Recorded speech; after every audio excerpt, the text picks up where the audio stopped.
चलित मास 5 तारिख रे खलिकोट थाना अंतर्गत हरिपुर गाँव में दुर्दांत अपराधी रवि दास हत्या मामला रे 3 जन को गिरफ्त करिछि खलिकोट पुलिस। गिरफ्त 3 जन हेले रवि दास रो पुतुरा नीलांचल दास, श्रीनिवास दास और संजय दास।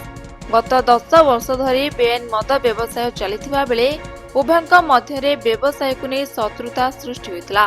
पूर्व रवि दास दुई पुतुरांक उपरे बोमा माड़ करितला, जहार पालटा जवाब रे निज पुतुरा माने गत 5 तारिख सकाळु रविंक घर सामने हत्या करी फेरार हो जाइतले। रविंक स्त्री मिनती दास को एतला अनुसार पुलिस तदंत जारी रखितला। हमर 5/3/2025 रे हरिपुर रे गोटे ब्रुटाल मर्डर होइतला। तार जे मरीज तांका ना होची रविंद्र दास।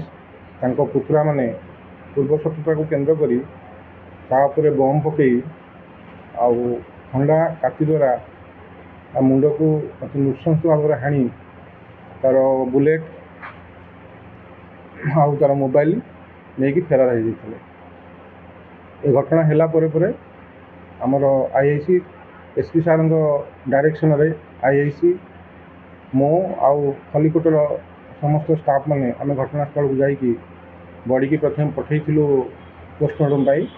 तापर एसपी सार डायरेक्शन रे गोटे स्वतंत्र टीम करा जो टीम रे आमर आईआईसी निजे लीड करथिले। आउ काली आमे गोटे विशेष सूत्र खबर पाइलु जे से माने बेल हवा पाई छत्रपुर आसुंदी गोटे ट्रेन रे खबर पाई आमे समस्त जाई आमे 3 जन आखिजु धरिचु। तांको ठारू आमे गोटे खंडा 3टी मोबाइल और गोटे मोटरसाइकिल जब्त करू। आज से फरार करू। सर कौन से पूर्व शत्रुता रहा? पूर्व शत्रुता जी रवि जी मरीची सी आगु गोटे आंटी सोशल ताना सीरीज ऑफ केस अच्छी। सी आगु मद बेपार करूला। ये मद बेपार तार जो भाईर पुओ मानू माना पुतुरा मानू से सी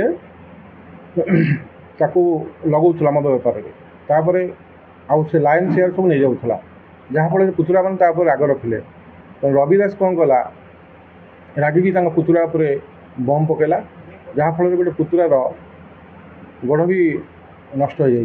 तेणु से राग रखिकी पुतुरा मैंने 3 पुतुरा मान सब रागिले कहले आम दादा को शेष करूँ। से ही राग रखिकी मारी। राति मैंने किए ना केते जन 4 जन थिले कहते पुतुरा केते जन अछि बाहर पुतुरा आपण अछंती नीलांचल अछि, संजय अछि, श्रीनिवास अछि। ब्लड रिलेशन हां ब्लड रिलेशन 3 जन पुतुरा 3 जन पुतुरा। आउ जने फेरार अछि। हमर गोटे स्वतंत्र टीम करे अछि। आउ बाहर ताको शीघ्र धरा दियो। सर गोटे लेखा कि नारायण पड़िया से बाहर ये जो आंकर सांग 3 जनकर सांग सी। कविता मंजरी सन्यास विशाल चैरिटेबल ट्रस्ट पक्षरु आनंदपुर उपखंड हाटडीही ब्लॉक मईचाई पदर कविता भवन ठारे 7तम संवर्धना और स्मृतिचारण सभा अनुष्ठित हो जाइछि। ट्रस्टर प्रतिष्ठाता प्रोफेसर राधाकृष्णा विशाल नेतृत्व में मुख्य अतिथि भावे पंडित संग्राम आचार्य, सम्मान्य अतिथि भावे संखाली चरण राउल जोगदे सन्यास विशाल फोटो चित्र रे पुष्पमाल्य अर्पण करथिले। परे स्वर्गतଙ୍କ उद्देश्य 2 मिनिट नीरव प्रार्थना करा जायतला। सर डॉक्टर राधाकृष्ण विश्वाल कविता मंजरी चैरिटेबल ट्रस्ट जने सक्रिय सदस्य मूल अभिलक्ष्य ट्रस्ट होजी समाज को केमिति कलुषित समाज को ठीक बाट को आनिबा को मोर यही लक्ष्य। मुझे कोरोना पे काम करेछि। हम ट्रस्ट रे हम बिना अनुदान रे हम काम करछु। निज वेतन रु वंचित करी एथिरे मु विनियोग करूछि, जो मत भी बहुत खुशी लगुच। तार बापा माँ मुझे काम करुँच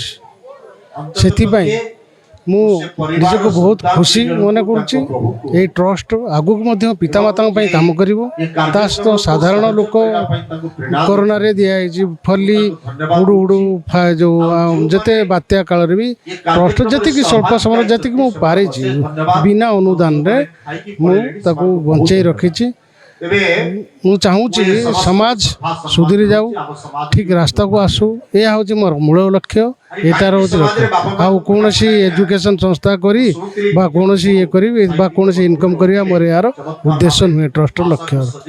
जदि आपंक आम भिडी भल लगा तेब आम चैनल को लाइक शेयर और सब्सक्राइब करने को जमा भी भूलु नहीं।